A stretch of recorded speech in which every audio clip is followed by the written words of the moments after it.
এই সূরাটার নাম হচ্ছে সূরাতুত তাফসীর। সূরাতুত তাফসীর। একবার সূরাটার সাইজ দেখেলেন ওখান থেকেই। এইদিকে তাকান, বাম সাইডে এটা হলো সূরা ফাতিহা, মাত্র সামান্য সাইজের সূরা, অথচ নাম সূরাতুত তাফসীর। তার মানে গোটা কোরআনটার ভিতরে ভরা আছে। এর নাম দেওয়া হয়েছে সূরাতুত তাফসীর। যদি কোরআনের কোনো জায়গা তুমি ভুল করে দাও, পড়তে না পারো, বুঝতে না পারো, তার তাফসীরটা যদি খুঁজে না পাও, তো সূরা ফাতিহার কাছে চলে এসো, বলে দেবে গোটা কোরআনের তাফসীরটা সূরা ফাতিহাতে আল্লাহ ভরে দিয়েছেন। আমার আল্লাহ ব্রেন, আমার আল্লাহ চিন্তা চেতনাকে পৃথিবীর কোনো কম্পিউটার দিয়ে মাপা যাবে না। ক্ষুদ্রতম সূরা ফাতিহার ভিতরে বৃহত্তর গ্রন্থ কোরআনকে ভরে দিয়েছে। যদি তোমার কোরআনের ব্যাখ্যাতে কোথাও আটকে যাও, সূরা ফাতিহা তোমাকে ক্লিয়ার করে দেবে। এর জন্য এর নাম হচ্ছে সূরাতুত তাফসীর। আর একটা নাম হচ্ছে সূরাতুল কানজ। কানজ মানে হচ্ছে ধনভাণ্ডার। এখানে একটা বিরাট বড় গোডাউন আছে, ওর ভিতরে সোনা দানা মণি মানিক্য চাউল ডাউল আলু পেঁয়াজ সব ভরা আছে, আর মাত্র একটা চাবি দেওয়া আছে। আর আমি আপনাকে জিজ্ঞেস করছি ঘরটা কি, আপনি বলছেন আমার ধনভাণ্ডার।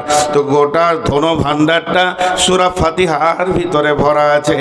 এটাকে সূরা ফাতিহা এমন একটি সূরা যার ভিতরে সমস্ত ধনভাণ্ডার ভরা আছে। এর থেকে সম্পদশালী সূরা আর গোটা কোরআনে নাই। এর জন্য এর নাম রাখা হয়েছে সূরাতুল কানজ। শুধু এটাই নয়, এর নাম রাখা হয়েছে সূরাতুস সিফা। সূরাতুল কানজ সাবআ মাসানি। এই সূরাটার নাম সাবআ মাসানি। এই সূরা 7 বারে আসেনি। কোরআনের এমন সূরা আছে 3টি আয়াত 5টি আয়াত এসেছে, আবার 20 দিন আয়াত আসেনি, 1 মাস আয়াত আসেনি, আবার 5টা আয়াত এলো, দেখা গেল 2 মাস কোনো আয়াত এলো না, আবার আয়াত এলো। এইভাবে সূরার আয়াতগুলো জমা হয়েছে, কিন্তু একই সঙ্গে 7খানা আয়াতকে নিয়ে গোটা সূরা যেটা পৃথিবীর বুকে এসেছে, ওটা হলো সূরা ফাতিহা। এর জন্য এর নাম হচ্ছে সাবআ মাসানি, 7 আয়াত বিশিষ্ট সূরা। এর নাম সূরা ফাতিহা। জি, আরেকটা বলে দিই, তারপরে ওর তরজমার ব্যাখ্যা দিকে যাব। এর নাম উম্মুল কোরআন। আপনাদের একটা কথা জিজ্ঞেস করব। কিছু জিনিস আছে বুঝে নিতে হয়, কিছু জিনিস আছে বুঝে নিতে হয়, কিছু দেখে কিছু বুঝে নিতে হয়। এখানে দুটো জিনিস আপনাদেরকে বুঝতে হবে। সেটা কি রকম? এখানে 11টি মহিলা আছে, তার মধ্যে 10টা মহিলা ধরেন 40 বছর থেকে নিয়ে 40, 38, 36, 35, 33, 28, এই 20 থেকে 15 থেকে শুরু করে 40-এর ভিতরে 10টা মহিলা। আর একটা আছে মহিলা 62 বছর বয়সে, বৃদ্ধা, যাকে আপনারা সহজ ভাষায় বলেন বুড়ি। তো বুড়িটাকে জিজ্ঞেস করছেন, বুড়িমা এই 10টা মহিলাকে? উত্তর দিচ্ছে ও আমার বেটি। ওই 10 জনকে জিজ্ঞেস করছেন তোমরা কে? বলছে আমরা বোন, নিজেদের মধ্যে আমরা নিজেদের বোন। ওই মেয়েটাকে গো? আমাদের মা, আমাদের মা। তো দুটো জিনিস আপনাকে বুঝতে হবে এখানে ইশারায়। কি বুঝতে হবে?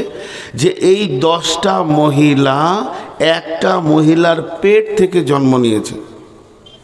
এটা বুঝতে অসুবিধা হলো? একবার হ্যাঁ না বলেন, বুঝতে অসুবিধা হলো? কি ওজন হয়, তারপরও সম্মান কার বেশি? তাহলে দুটো জিনিস আপনারা বুঝে নিলেন। একটা বুঝলেন কি, যে এই 10টা মহিলা একটা মহিলার পেট থেকে হয়েছে। আর দ্বিতীয় বুঝলেন কি, যে এদের ওজন যদি 5 কুইন্টালও হয়ে যায়, আর 5 কেজি 20 কেজি যদি হয়, বুড়ি জীর্ণ শীর্ণ হয়ে গেছে, তারপরও এর সম্মানটা বেশি। আপনাদের কি মুখ খুলতে অসুবিধা হচ্ছে? মুখ খুলেন। এবার আসেন, ওই সূরাটার নাম রাখা হয়েছে উম্মুল কোরআন। সূরা ফাতিহা হলো কোরআনের মা। আর একবার বলবো, এই সূরাটার নাম রাখা হয়েছে উম্মুল কোরআন, মানে গোটা কোরআনের মা। হে আমার বন্ধু, 114টি সূরা কোরআনে আছে। একটা যদি বাদ যায় তাহলে এদিকে আছে কয়টা? বলেন জোরে। 113। তো এই 113টা সূরা সূরা ফাতিহার পেট থেকে জন্ম নিয়েছে, একে মা বলা হয়েছে। অতএব এই সূরা ফাতিহার পেট থেকে এদের জন্ম। সূরা বাকারাকে সূরা ফাতিহা জন্ম দিয়েছে, সূরা আল ইমরানকে সূরা ফাতিহা জন্ম দিয়েছে, সূরা নিসাকে সূরা ফাতিহা জন্ম দিয়েছে, সূরা মায়েদাকে সূরা ফাতিহা জন্ম দিয়েছে, সূরা রহমান, সূরা ইয়াসিন, সূরা মুলকে সূরা ফাতিহা জন্ম দিয়েছে। এমনকি মিনাল জিন্নাতি ওয়ান নাস, একদম এই সূরাটাও সূরা ফাতিহা থেকে জন্ম নিয়েছে। এটা হলো 113 জনের মা। আর এরা 113 জন আপসে বোন, এরা জন্ম নিয়েছে এই সূরা ফাতিহার পেট থেকে। এর জন্য এই সূরাটার নাম হচ্ছে উম্মুল কোরআন। এটা হলো কোরআনের মা। এরপরে আর একটা জিনিস বুঝে নিতে হবে, এইটাকে যদি চাপানো হয় কোনো পাতাটাকে স্বর্ণকারের আপনার দাঁড়িতে, এটা ওজন হবে 10 গ্রাম 12 গ্রাম কি 5 গ্রাম 10 গ্রাম 12 গ্রাম। আর এই দিকটা যদি চাপানো হয় তো 1 থেকে 1.5 কেজি হয়ে যাবে। তারপরেও সূরা ফাতিহার যে সম্মানটা আছে গোটা কোরআনের সেটা সম্মান নয়। গোটা কোরআনের ঊর্ধ্বে আল্লাহ সূরা ফাতিহাকে রেখেছেন ইজ্জতে। এর জন্যে এটা হলো উম্মুল কোরআন। খালি একবার আপনারা সবাই মুখ খুলে বলেন, এই জায়গাটা বুঝতে পারলেন? হ্যাঁ না বলেন, বুঝতে পারলেন? আলহামদুলিল্লাহ। কারণ আপনি না বুঝতে পারলে আমি আগে পারবো না, ওটাকেই আবার বুঝাবো। তাহলে ও হলো কোরআনের মা। এখন একটা যুক্তি কথা বলবো, সূরা ফাতিহাটা কোরআনের বাইরে। এবার তো মাথা খারাপ হয়ে গেল, কোরআনের বাইরে। তাহলে আবার একটা উদাহরণ দিতে হয়। এরা যে 10টা বোন আর একটা মা দাঁড়িয়ে আছে, তাহলে মহিলার দিক থেকে গুনতে গেলে কটা হচ্ছে? 11। আর সম্পর্ক দিক থেকে গুনতে গেলে একদিকে 10 একদিকে 1। মা এটা হলো সম্পর্ক, এটা হলো সম্পর্ক। বোন এরা একটা সম্পর্ক, দ্বিতীয় সম্পর্ক লয়, সতীন লয়, আর কিছু লয়, আর কিছু লয়, বোন। তাহলে সম্পর্ক দিক থেকে 2 ভাগ হয়ে যেছে। কিন্তু যদি বলা হয় এই দেখাই তো রে মিজানুর ওখানে কয়টা মহিলা আছে রে, ও এসে বলবে 11টা। কিন্তু যদি বলা হয় দেখ তোর ওরা কে কে আছে, তো ভাগ করে বলবে এরা হলো 10টা বোন একটা মা। কথাটা বোঝাতে পেরেছি? তো যদি আপনি বলেন সূরার দিক থেকে দেখব, তো সূরা ফাতিহা হলো কোরআন, কারণ ওকে সূরাতে গণনা করা হয়েছে। আর যদি বলেন পাড়ার দিক থেকে দেখব, ওকে কোরআনের বাইরে রাখা হয়েছে, কারণ প্রথম পাড়াটা হচ্ছে আলিফ লাম মিম পাড়া। যদি পাড়ার ভিতরে সূরা ফাতিহাকে ভরা যেত তো প্রথম পাড়াটার নাম হতো আলহামদুলিল্লাহি রাব্বিল আলামিন পাড়া। কথাটা আপনারা কে কে বুঝলেন আমি জানি না, এটাই সত্য। তাহলে এই সূরাটার আর একটা নাম বলে দিই। এই সূরাটার নাম হলো সূরাতুদ দুআ।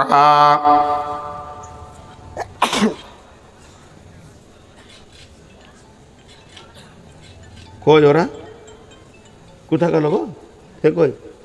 আমার ওইখানে আমার থলির ভিতরে আমার লাল রুমালটা আছে, বলো। ওখানে 2 জন বসে আছে, একজনকে বলো দিবে। এই সূরাটার নাম হলো সূরাতুদ দুআ। দোয়া মানে হচ্ছে চাওয়া। যতগুলি আপনি চাবেন আল্লাহর কাছে চেয়ে নেন। কোরআনে যতগুলি চাওয়ার ব্যাপারে আয়াত নাজিল হয়েছে, রব্বানা ফাগফির লানা যুনুবানা রব্বানা আতমিম আলাইনা নূরানা ওয়াগফির লানা রব্বানা ইন্নানা সামি'না রব্বানা ওয়ালা তাহমিল আলাইনা ইসরান কামা হামালতাহু আলাল্লাযীনা মিন ক্বাবলিনা রব্বানা ওয়ালা তুহাম্মিলনা মা লা তাকাতা লানা বি ওয়া'ফু আন্না ওয়াগফির লানা ওয়ারহামনা আনতা মাওলানা ফানসুরনা আলাল কওমিল কাফিরিন। চাইতে চাইতে চাইতে চাইতে আলিফ লাম মিম থেকে মিনাল জিন্নাতে ওয়ান নাস পর্যন্ত চান।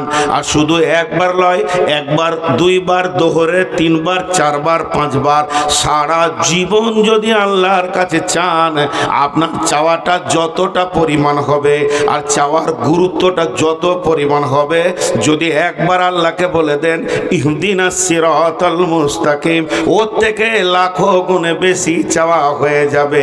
তার মানে হচ্ছে সূরা ফাতিহার মতো ভিক্ষা চাওয়া আর দ্বিতীয় কোন সূরা কোরআনে নাই।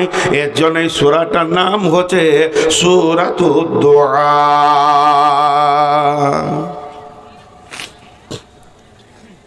জি, সূরা ফাতিহাতে আল্লাহ চাইতে শিখিয়েছেন। এখন একটা ভেজাল মারি, এখানে আপনাদের এলাকায় হানাফি নাই, ভেজালও নাই। হানাফিরা বলে যে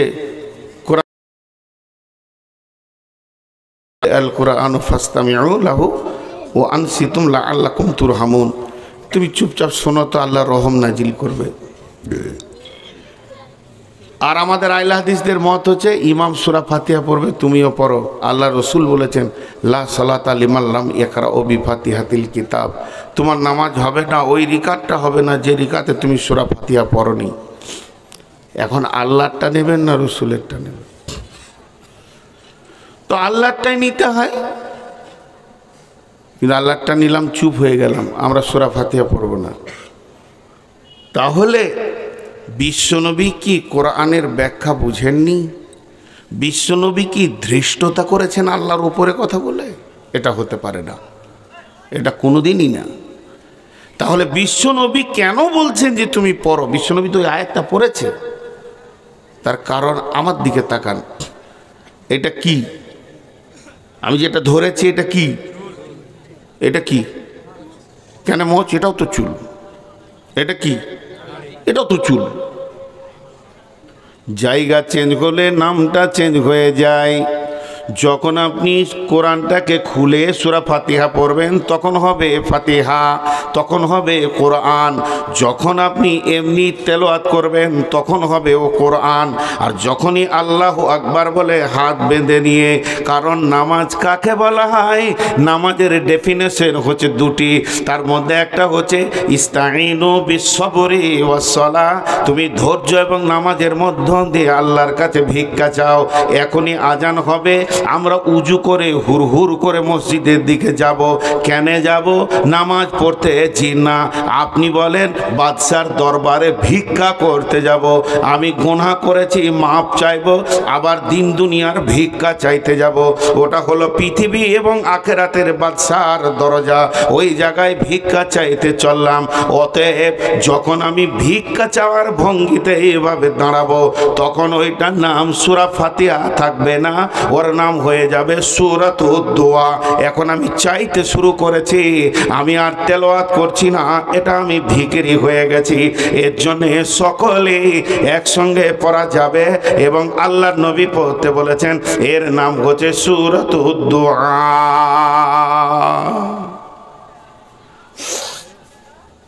উস্তাদ জি, আমার কতক্ষণ? জি, আমার যতগুলো ওস্তাদ সব দুনিয়া থেকে চলে গেছেন, কিছু কিছু বেঁচে আছেন। কবিরুল ইসলাম। কত লম্বা দোয়া করবো? ছোট না বড়? ছোট না বড় দোয়া করবো? দেখলেন তো, এই যে ওই দিক থেকে 2 নম্বর, এটা আমার ওস্তাদ। এখানে একজনই ওস্তাদ বেঁচে আছেন, যার এখানে আসলে যিনাকে মনে পড়ে কষ্ট পাই তিনি হলেন আব্দুল। বললাম তাও হালকা হালকা বললাম, এক একটা নামের ব্যাখ্যা লম্বা আছে। এবার সূরা ফাতিহায় ঢুকে যায়। আলহামদুলিল্লাহি রব্বিল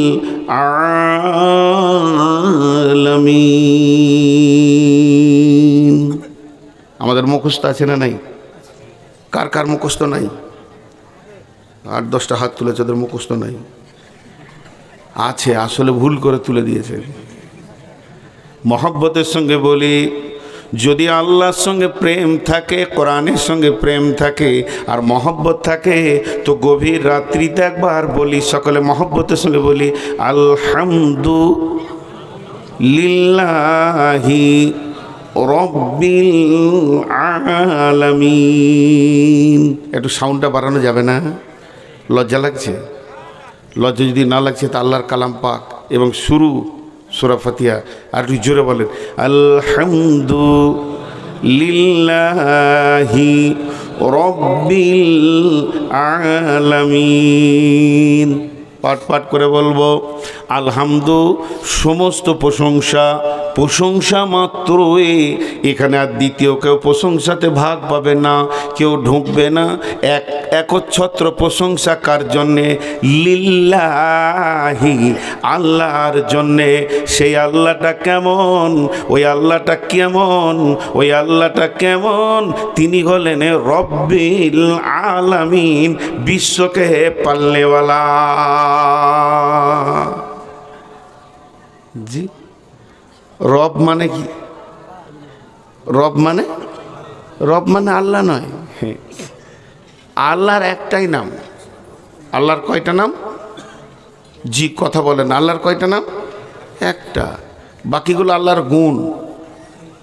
আল্লাহর নাম একটা। কথাটা বুঝাতে পারলাম? আর আমার দিকে ধ্যান দেন, ধ্যান কাটাই না। আলহামদু, রব মানে পালনেওয়ালা। রবে কেউ আনতে পারেনি আর কিয়ামত পর্যন্ত আনতে পারবে না। আরবিতে দুটো শব্দ আছে যার আবিধানিক অর্থ কেউ আনতে পারেনি। একটা হচ্ছে রব আর একটা হচ্ছে সবর, ধৈর্যলাই। সবরের কি যে ব্যাখ্যা আছে শেষ করা যাবে না। তো রবের আবিধানিক অর্থ আনা কঠিন। তার বাংলা হচ্ছে পালনেওয়ালা, উর্দুতে হচ্ছে পালনেওয়ালা, আমাদেরকে পালনেওয়ালা। এবার দার্শনিকদের তর্জমাটা 3 বার করব, যারা বাচ্চা ছেলে মুখস্থ করে নিও। রব কাকে বলে? যদি বোর্ডে লেখা দেওয়া হয় রব কাকে বলে, বিরাট বড় চিন্তাবিদরা এটা বের করেছে, তাও সামান্য অনুশোচনা দিতে পেরেছে। সেটা হচ্ছে কি, অনস্তিত্ব থেকে অস্তিত্ব দিয়ে যিনি আনুপাতিক হারে চাহিদা মিটান তিনি আমাদের রব। আর একবার বলছি, অনস্তিত্ব থেকে অস্তিত্ব দিয়ে যিনি আনুপাতিক হারে চাহিদা মিটান তিনি আমাদের রব। আমাদের কোনো অস্তিত্ব ছিল না, আমাদের অনুপরিমাণ কোনো দেহ মন মিজাজ কিছুই ছিল না। এই অনিস্তিত্ব থেকে আবার যিনি আমাদের অস্তিত্ব দিয়েছেন, আর এই অস্তিত্ব দেওয়ার পর তিনি লম্বা হয়ে শুয়ে যাননি। যখন যেটা দরকার, বাচ্চা অবস্থায় দুধের দরকার, পৃথিবীতে পৌঁছানো আগে মায়ের বুকে গোডাউন লাগিয়ে দিয়েছেন। আর কোথায় গোডাউনটা রেখেছেন? যেখানে মায়ের প্রেম ভরা বুকটা হৃদয় উতল পাতল করছে সন্তানের জন্যে, ওখানেই গোডাউনটা লাগিয়ে দিয়েছেন, যেন তোমাকে ঘি ব্যবসা করে টাকা ইনকাম করতে না হয়। আস্তে আস্তে যেমন যেমন চাহিদা এরকম পুরা করে যেতে যেতে কবর পর্যন্ত যিনি আমাদের জিন্দেগির চাহিদাকে মিটান তিনি আমাদের রব। আর রব মানে আল্লাহ আমাদের রব, সেই রবই আমাদের সব। অতএব বন্ধুরে, আল্লাহর যতগুলি গুণ আছে, আল্লাহ রহমান মানে মাফ করনেওয়ালা, আল্লাহ সত্তার গোপন মানে গুনাহকে ছুপানেওয়ালা, আল্লাহ তাবারক ওয়া তাআলা রহিম মেহেরবান, তিনি আমাদেরকে মাফ করনেওয়ালা, তিনি রাজ্জাক, তিনি আমাদেরকে রুজি দেনেওয়ালা, তিনি হলেন খালিক, আমাদেরকে সৃষ্টি করনেওয়ালা। এইভাবে এগুলো তার গুণ, এগুলো তার নাম নয়। অতএব সেই গুণের ভিতরে একটা গুণের নাম হচ্ছে রব। রব মানে হচ্ছে পালনেওয়ালা। 99টি তেনার গুণকে বর্ণনা করা হয়েছে। তো 99টা গুণকে বর্ণনা করা হয়েছে। একটা কথা আপনাদেরকে বলি, সেই কথাটা হচ্ছে যে একটা প্লেটে 25 রকম ফল দেওয়া হয়েছে। একটা প্লেটে 25 রকম ফল দেওয়া হয়েছে। কেউ আম খেলো সে জাম খেলো না, যে জাম খেলো সে আম খেলো না, যে পেয়ারা খেলো সে আঙ্গুর খেলো না, যে আঙ্গুর খেলো সে পেয়ারা খেলো না। 25টা লোক 25 রকম খাবার খেলো, কিন্তু 25টা ফলকে মেশিনে ভরে পিড়ে রস বের করে যদি 1 চামচ কেউ খায়, ওর কোনোটা বাকি থাকবে?